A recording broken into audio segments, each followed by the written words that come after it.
सर्गदलिमानं जैनं जयतु शासनम जैनं जयतु शासनम जैनं जयतु शासनम। बोले समय धर्म की जय, बोले विश्व धर्म की जय, श्री मानव धर्म की जय, श्री महावीर भगवान की जय, बोले श्री कृष्ण देवी बोले श्री गजराधिनाथ भगवान की जय, बोले शांतिनाथ महामंडल विधान की जय, बोले शांतिनाथ भगवान की जय, बोले स्वामी जीववाणी माता की जय, बोले आचार्य गौरी स्वामी परम तपस्वी वचनी परिणति संत शिरोमणि पंच वर्ष की जन की त्यागी स्वतंत्र सेनानी ज्ञान वृद्धि तपो वृद्धि भय वृद्धि परोपकारी आचार्य श्री स्वामी नेमी सागर जी महाराज की जय। आचार्य श्री दयासागर जी महाराज की जय।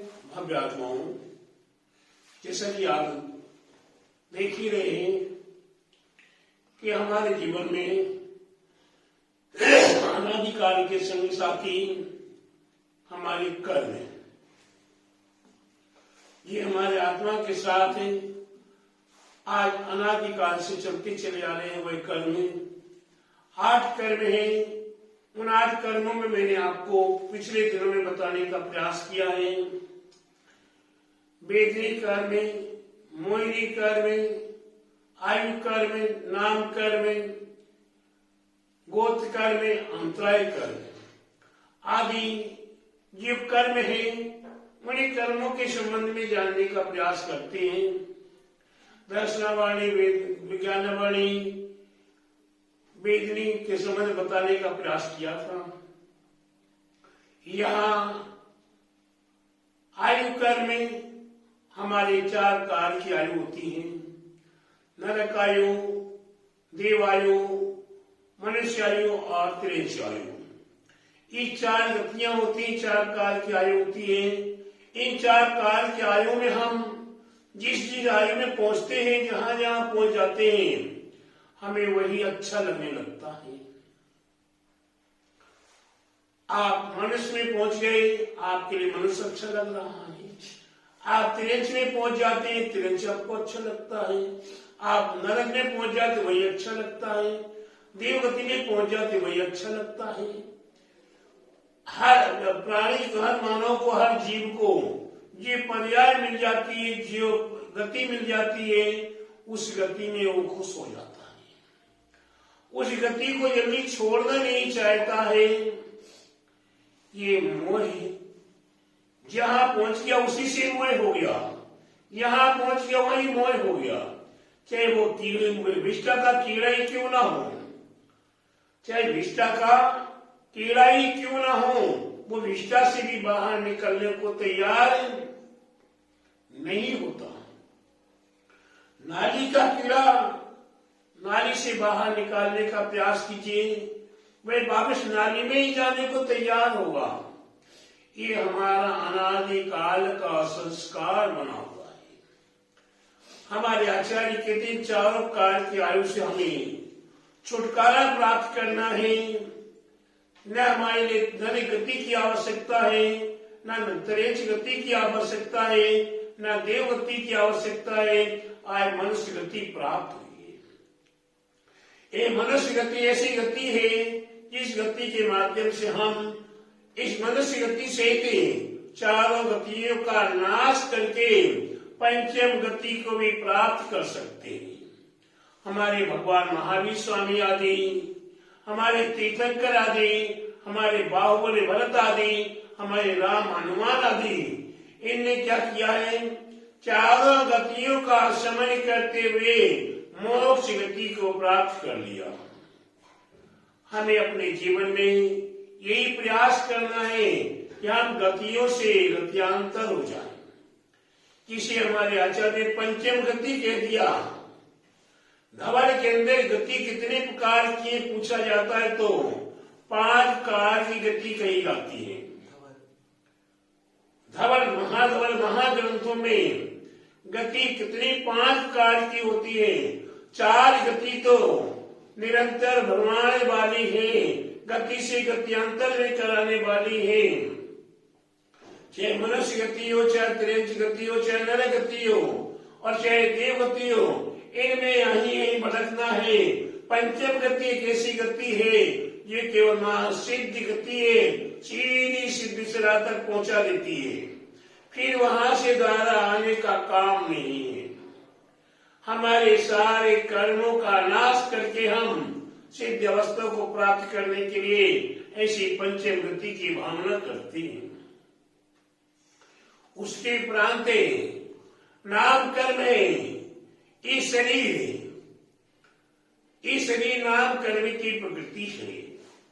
ये बोल रहे नाम कर्म की प्रकृति है। ये श्वास और श्वास है, ये खाना पीना स्वाद है, इस सब नाम कर्म की प्रकृतियां हैं। ये नाम कर्म की 93 प्रकृतियां हुआ करती हैं। एक 93 प्रकृतियों के माध्यम से हमारी यश कीर्ति अस्कीर्ति आदि भी नाम कर्म की प्रकृति है। यहाँ तक भी तीर्थंकर प्रकृति भी जो होती है वह भी नाम कर्म की होती है। ये प्यारे बंधुओं, ये हम नाना प्रकार से जैसे जैसे एक ड्रामा करते हैं, किसी की नकल करते हैं, हमारे उसी प्रकार से नाम कर्म बंद हुआ करता है और वैसे हमारे जीवन में हमें प्रयास प्राप्त होता है। आप देखिए गिरगिट को, किसको देखिए? गिरगिट को देखिए। वह गिरगिट कैसा होता है? हमेशा रंग बदलता रहता है। जहाँ हरे रंग के पास जाएगा तो हरा रंग कर लेगा, पीले के पास जाएगा पीला हो जाएगा, काले के पास जाएगा काला हो जाएगा। वे रंग बदलने में अपने आप में प्रकृति का स्वभाव लिए बैठा हुआ है। आप देखिए प्रकृति में जितना भी जो कुछ दिखाई दे रहा है, इस सब नाम कर्म की प्रकृतियों के माध्यम से हमें रंग रूप आदि दिखाई दे रहा है। जड़ पदार्थ वस्तुएं दिखाई दे रही है। ऐसी नाम प्रकृति से भी हमें परे होना है। हमें वह परम शुद्ध गति प्राप्त करने के लिए एक बार वज्र सब नारा शरण मिल जाए, एक बार शाम चतुर्थ शरण मिल जाए तो प्यारे बंधु हम ऐसी गतियां ऐसी 13 प्रकृतियों से परे होकर हम परम सुख की प्राप्ति कर सकते हैं। और वहां भी कोई हमारा कोई नाम कर्म नहीं देता। इसलिए सिद्ध अवस्था में कोई शरीर नहीं है, निराकार आत्मा है। इस आत्मा को फिर किसी शरीर की आवश्यकता नहीं है, न विकृत शरीर की आवश्यकता है, न औदारिक शरीर की आवश्यकता है, न आहारक शरीर की आवश्यकता है, न विकृत शरीर की आवश्यकता है। किसी भी शरीर की आवश्यकता नहीं है। वहां निराकार परमात्मा है।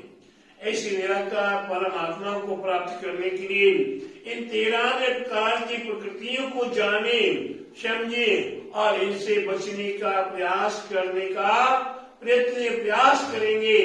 आएगा मनुष्य ये सिद्धांत में बताता है। इसलिए शांति विधान करने का अवसर आपको प्राप्त हो रहा है, जिससे आप जाने और समझे, बिगड़ जाने बिगड़ समझे आप अपने कर्मों का नाश नहीं कर सकते। यह नाश करने का प्रयास किया जा रहा है, यह कर्मों को दबाने का प्रयास किया जा रहा है। मैं कर्मों से भी ऊपर आत्मा हूँ, जब तक ऐसी भावना नहीं आएगी तब तक आप कर्मों से परे नहीं हो सकते।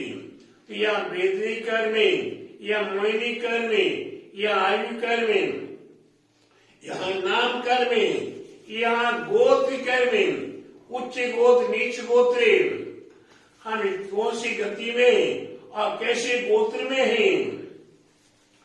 अपने को हीन भावना प्राप्त होना नीच गति का कारण है। हम पर की निंदा करें और अपनी प्रशंसा करें, जिससे कि हमें नीच गोत्र का आश्रय होता है। हम पर की प्रशंसा करें और अपनी निंदा करें, जिससे उच्च गोत्र का आश्रय होता है। हमें क्या प्राप्त करना है अपने जीवन में? हमें यश कीर्ति मान सम्मान प्राप्त करना है कि हमें अपना अपमान प्राप्त करना है। अगर हम दूसरों की निंदा में लगे रहेंगे, दूसरों की गढ़ा में लगे रहेंगे, दूसरों की बुराई करने में लगे रहेंगे तो हमारे नीच गोत्र प्राप्त हो जाएगा। हमें वही गंदे कर्म करने का मिलेगा, हमें गंदे कर्म में रहना पड़ेगा और हमारा जीवन पावन पवित्र नहीं हो पाएगा, हमारा इस कीर्ति मान सम्मान नहीं हो पाएगा। हमें अगर कि अपने जीवन में मान सम्मान प्रतिष्ठा चाहिए और उच्च योग पर हमें धर्म करने का योग प्राप्त करना है। नीच गोत्र वालों के लिए जल्दी धर्म का सहारा प्राप्त नहीं हो पाता है और उच्च गोत्र करने वालों के लिए उन्हें धर्म का सहारा प्राप्त होता है। इसलिए अगर आपको धर्म का सहारा चाहिए है, परम गति की प्राप्ति का भाव है, तो आप उच्च गोत्र के आश्रम का कारण बने, जिससे आप दूसरों की प्रशंसा करें, दूसरों की बड़ाई करें, दूसरे की अच्छे में अच्छाई कराने का प्रयास करें। हम दूसरे का अच्छा करें और अपनी बुराई खोजने का प्रयास करें और हमारी बुराई खोज के हमें अपनी बुराई को निकाल के अलग करना है। और हमने जब पढ़ की प्रशंसा की तो हमारी प्रशंसा अपने आप होने लगेगी, हम तो उसी प्रशंसा में योग्य बन जाएंगे कि हमें त्रिलोकीनाथ बनने का भी सौभाग्य प्राप्त हो जाएगा। इसलिए प्यारे बंधुओं, अपनी खोट को निकालने का, अपने खोट को चुनने का, अपने खोट को पहचानने का प्रयास करने के लिए ये उच्च गोत्र और नीच गोत्र है। फिर अंतराय कर में हमारे दान लाभ भोग उपभोग में हमारा अंतराय हुआ करता है, हमारे ज्ञान दर्शन में अंतराय हुआ करता है। हमें ऐसे दान में हम जब किसी के लिए दान दे रहा है कोई और हमने उसमें रोक लगा दी, कोई तीर्थ यात्रा के लिए जा रहा है हमने उसमें रोक लगा दी, कोई आहार दान आदि दे रहा है उसमें हमने रोक लगा दिया, कोई अच्छी कर्म कर रहा है हमने उसमें रोक लगा दिया, उससे क्या होता है? अंतराय कर्म बंद हो जाता है। आप ध्यान दीजिए, हमारे भगवान आदिशुर आदिनाथ भगवान ये वे राजगद्दी पर विराजमान थे, ये वे राजगद्दी पर विराजमान थे। उस समय पर कुछ किसान अपने जानवरों को लेकर आते हैं और कहते हैं राजा राजा ने ये सभी जानवर सारा अनाज खा जाते हैं, इसका कोई उपाय बताइए। राजा ने, आदिश्वर प्रभु ने, आदिनाथ महाराजा ने क्या उपाय बताया?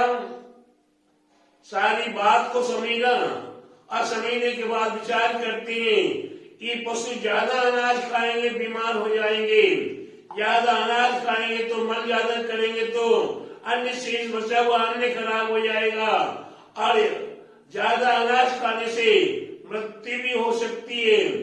ऐसा विचार करके राजा आदिश्वर प्रभु ने मुक्की पर पट्टी मैंने सीका लगाने का, मुस्का लगाने का निर्देश कर दिया, जिसके कारण आदिश्वर आदिनाथ को 6 महीने का अंतराय कर्म हुआ, अंतराय कर्म आश्रय हो गया और जब वो तीर्थंकर की अवस्था में महामुनि बने और महामुनि बन के 6 महीने तक का तो वे ध्यान करके ध्यान में लीन हो गए, आत्मा की साधना में लीन हो गए। उसके उपरांत जब उठते हैं तो आहार चर्या के लिए जाते हैं। आहार चर्या के लिए 1 दिन नहीं मिला, 2 दिन नहीं मिला, 3 दिन नहीं मिला, 6 महीने और कुछ दिन तक के आहार मिला ही नहीं। क्यों? कि उन्हें अंतराय पशुओं का खाने में अंतराय किया था, तब जाकर उन्हें अंतराय कर बंद हो गया।